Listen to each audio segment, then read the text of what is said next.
Hey guys, welcome to another episode of Miss Erica's Crazy Costume Catastrophe. This week, Miss Erica is dressed like a Lego minifigure. Isn't this cool? I made it myself.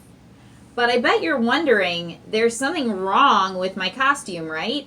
What's wrong with my costume? That's right, it's upside down. So why is my costume upside down? It's upside down because this week we're going to be looking at a story from Luke. And a lot of the book of Luke is what a lot of people call the upside down kingdom. It's this kingdom that Jesus brought, but it looked very different than anybody expected. So today we're going to look at one of those stories where Jesus is talking about his upside down kingdom. All right, let's get started.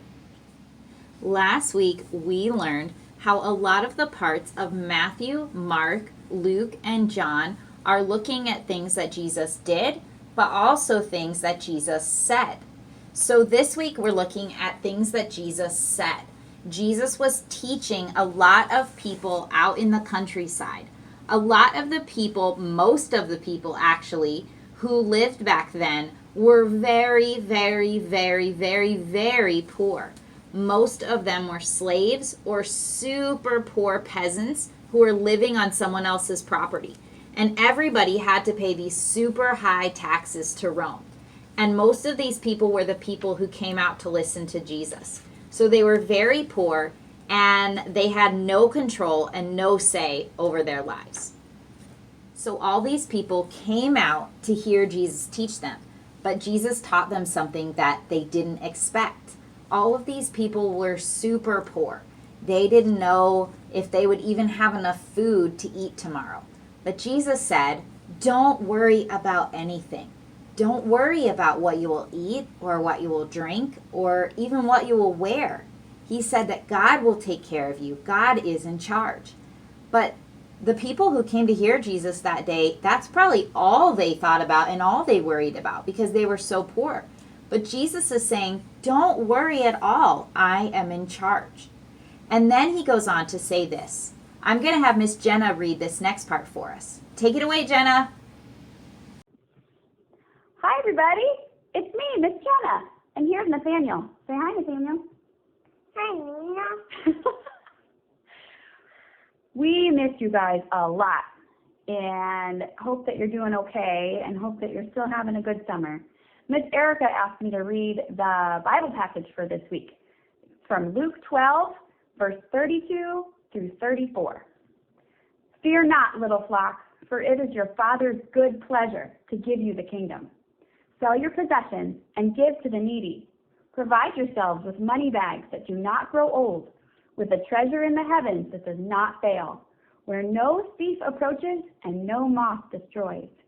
For where your treasure is, there will your heart be also. Bye. Bye. Thanks, Jenna.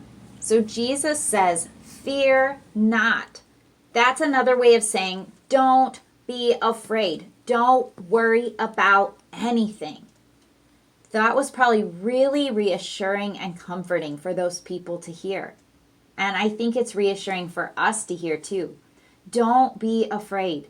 Don't worry about anything. A little bit earlier in this part, Jesus actually talks about how God takes care of the birds and the flowers and how he's going to take care of us even more because he loves us even more. And Jesus is saying, do not worry about anything. And then he says, because it is God's good pleasure to give you his kingdom. Think about who Jesus was talking to that day. He was talking to the poorest of the poor, slaves and people that nobody else really even wanted around. But Jesus is saying, God is going to give you his kingdom. You're welcome in my family. You're not outsiders anymore. You're a part of God's family, and so you have nothing to worry about because God is going to share his kingdom with you. That's why you don't need to be afraid. This week, I want you to think about one thing that you are afraid of or that you're worried about.